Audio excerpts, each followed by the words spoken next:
Hey everybody, welcome back to another Diecast review. This is actually a weekend review of my weekend in Chicagoland. Went down there Friday night, saw the truck race. Great race. Truck race is always good. It seems like they can't not put on a good show. They put on a good show everywhere they go, it seems. I just love it.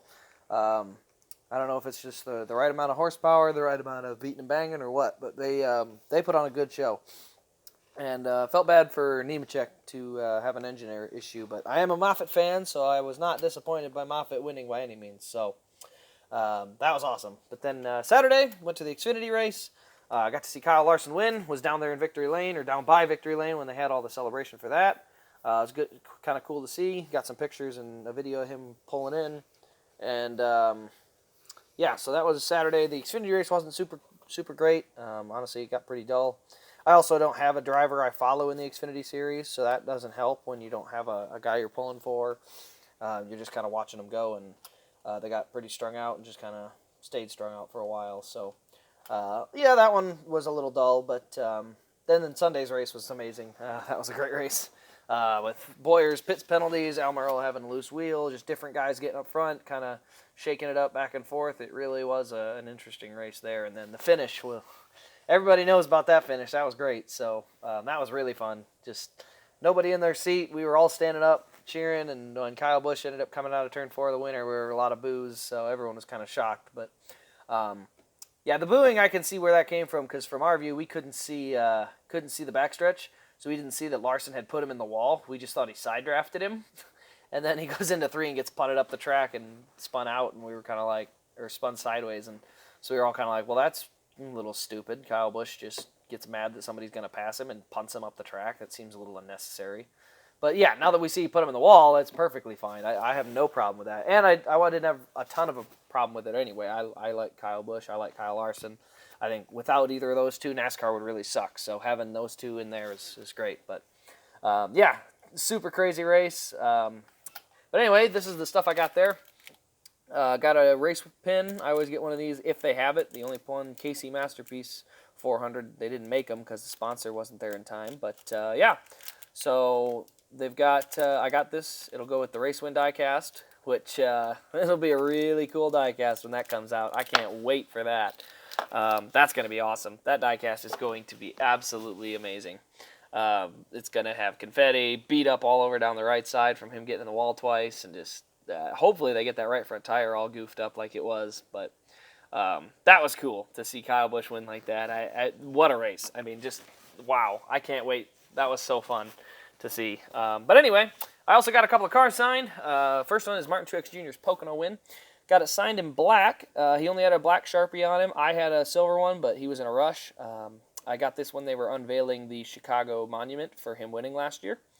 And because he was in a rush between practices, he didn't have time to really pull the pen out and all that. He just was signing things real quick. But still glad I was able to get it. I also got Martin Truex Jr.'s Darlington win here. My sister held this one while it got signed. So I was standing there with one, she was standing there with the other, so he signed them both. So that was real nice that we were able to catch him. He didn't catch that many people because he only went in, and on his way back out, we were in the tunnel or in the little line that's right along the side. So he was able to sign a quick few things and then head back out. But then Sunday morning, I went to the Eric Jones at the Toyota pit tent. And there, he had a lot more time, so he was able to pick the Sharpie, sign it, got to, get to ask questions, get a picture, all that. So it was a much more relaxed type of setting for getting that one signed. But it was awesome to get his rookie car signed because I like Furniture Row Racing, and I think Eric Jones is a really talented race car driver. I really think that they need to get a different crew chief on him. I think Jason Ratcliffe getting put in the Xfinity Series is a little bit of a joke. I think Christopher Bell's good, but I think Jason Ratcliffe really makes him look real good because you got a really good crew chief setting up your car and putting real good setups under there. But yeah, so that's always my opinion. But I'd like to see Jason Radcliffe, back in the Cup Series. I think he's a good crew chief, and I think Eric Jones is a good driver. So I'm not sure why they left that pairing on, put him down one series. But then also got to meet Trevor Bayne. He was at the Advocare tent, and that one was again pretty relaxed. It was a nice line. not a lot of people pushing and shoving because everyone just got in a nice line and they took them through, got them a picture and all that. And so I had one, my sister had the other. I got this one signed. I was at this race back in 2013 and was able to get pictures from Victory Lane when I was sitting down there, caught a hat and everything. So yeah, I got that one signed, and my sister had this one, which is the Daytona 500 Elite. And he does an awesome signature. Look at that. He's got Trevor Bayne and then the number 21 up there. And on the other one, he has the number 6 written up there in the top right. So really nice signatures. Got a picture with me and my sister at the same time.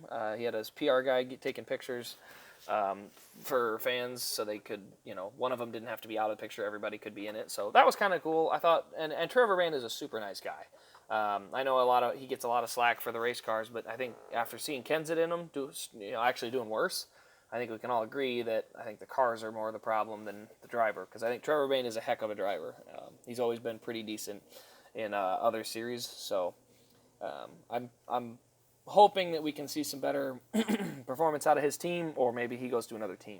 But yeah, Trevor Bayne, super, super nice guy, so he doesn't deserve a lot of slack he's been getting for the cars and the speed that he's had the last few years. So, but yeah, that was my my Chicago trip. It was a lot of fun.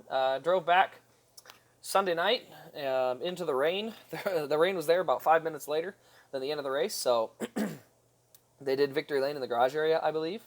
And you can look on my Instagram. There's a video of the rain when we were driving just after we left the track. There was all the rain hitting the window, so it was pretty quick. But then I got other things on there. I think I've got the green flag. I've got the finish or the burnout. I didn't get the finish because I'm not one of those who pulls my phone out and videos the finish of the race, because I'm more interested in being in the moment than recording the moment, because if I miss being in the moment, it's not as fun. So just remember that if you're ever at a race. I mean, if you want to record it, great, but remember to enjoy the moment and really savor it versus try to record it so you can watch it 50 times later and pretend to savor it, or try to get that feeling back, because it's not going to happen. But yeah, it was a really, really great race.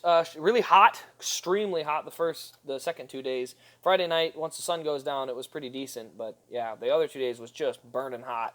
That was toasty.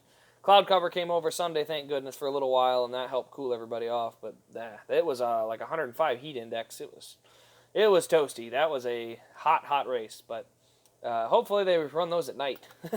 Chicago summers can get pretty toasty at times, so I hope they run more of those at night coming up in the next couple years. But anyway, this has been Race Craze. If you've liked the video and the review, leave a like, comment, subscribe to the channel before July 7th for the diecast giveaway.